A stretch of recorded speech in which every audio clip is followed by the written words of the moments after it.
World War II, the great clash of nations, the ultimate showdown of military strategy, politics, and, of course, heroism.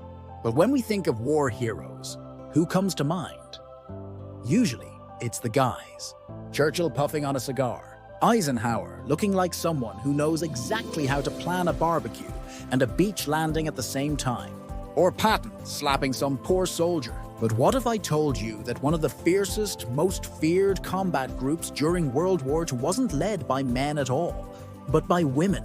Yes, ladies and gentlemen, gather round, because today we're diving into the fascinating, slightly bonkers story of the Night Witches, the all-female Soviet bomber regiment that gave the Nazis a serious case of insomnia. And trust me, once you hear their story, you'll wonder why on earth this isn't a blockbuster action movie yet. Meet the Night Witches. First off, let's talk about the name, Night Witches. It sounds like something out of a Harry Potter movie or a Halloween costume party gone rogue, right? But the name was actually given to them by their terrified German enemies. Why? Well, for one thing, these women flew small, slow, old-fashioned biplanes. Yes, the kind you'd see in an aviation museum and probably think, there's no way that anyone survived flying in one of these. But here's the kicker. They flew these rickety planes at night, cutting their ennons and gliding silently toward their targets before dropping bombs.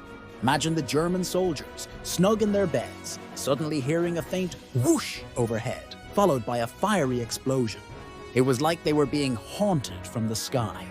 The Germans said the sound of the wind rushing through the wooden frames of these planes sounded like a witch's broomstick flying overhead.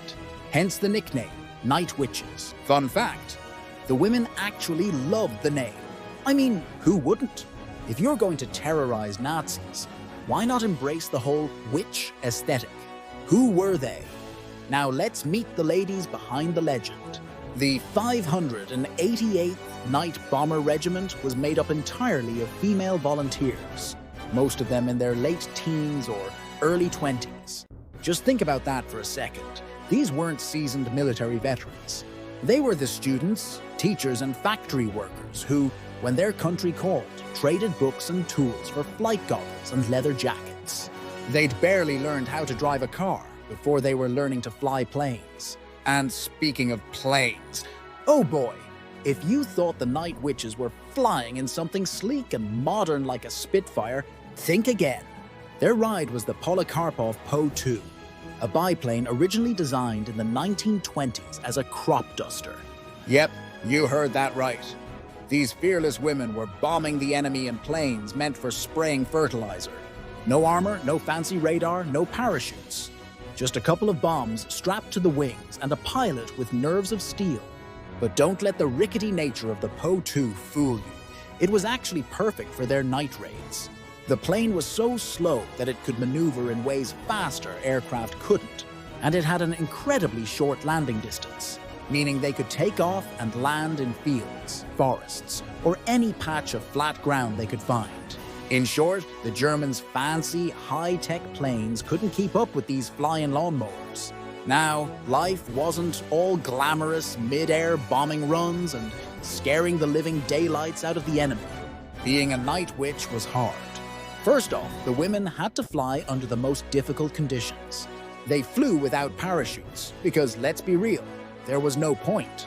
If you got shot down, you were going down, in planes made of canvas and wood. They didn't have radios, so navigation was done the old-fashioned way, by maps and gut instinct. Oh, and did I mention it was freezing? The Soviet winters aren't exactly known for their mild temperatures. Imagine flying in sub-zero temperatures for hours on end at night, with bullets whizzing past your head. And then there were the bombs. The Po-2 could only carry 2 small bombs at a time, so each crew had to fly multiple sorties, sometimes 8 or 10 per night. They'd take off, drop their bombs, then they'd land, reload, and go right back into the sky. It was like the world's deadliest Uber Eats, except instead of delivering food, they were delivering explosives. And instead of getting a tip, they got shot at. But despite all these hardships, the Night Witches were incredibly effective. Between 1942 and the end of the war, they flew more than 30,000 missions and dropped over 23 tons of bombs. That's a lot of sleepless nights for the Nazis. One pilot, Nadezhda Popova, flew 850 missions herself, almost unheard of for any combat pilot, let alone one in a glorified kite. And did I mention she was shot down multiple times and just kept going? If that's not a level of perseverance we should all aspire to, I don't know what is.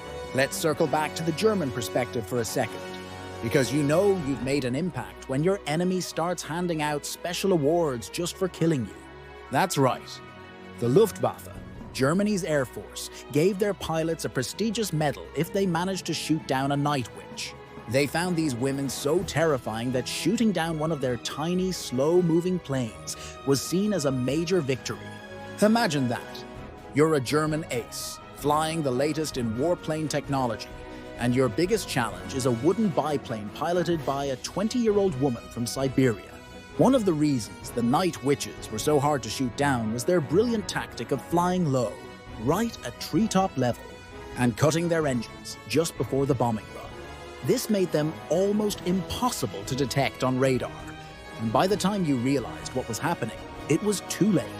The bombs were already on their way. But the Night Witches weren't just dropping bombs. They were also dropping jaws. The mere existence of an all-female combat regiment in the 1940s was groundbreaking. The Soviet Union was one of the few nations during the war to actively recruit women for combat roles. And the Night Witches were just one of several all-female units. These women didn't just break glass ceilings, they shattered them, often while flying at night in temperatures cold enough to freeze your eyebrows off. And they weren't exactly being handed state-of-the-art equipment. While their male counterparts flew the latest models of fighter jets, the Night Witches had to make do with hand-me-downs. Their uniforms were even second-hand men's clothing, because apparently the Soviet army hadn't anticipated needing to design flight suits for women.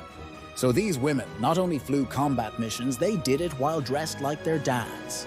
So, with all this bravery, all these missions, and all these sleepless nights spent dodging enemy fire, surely the Night Witches were celebrated as national heroes, right?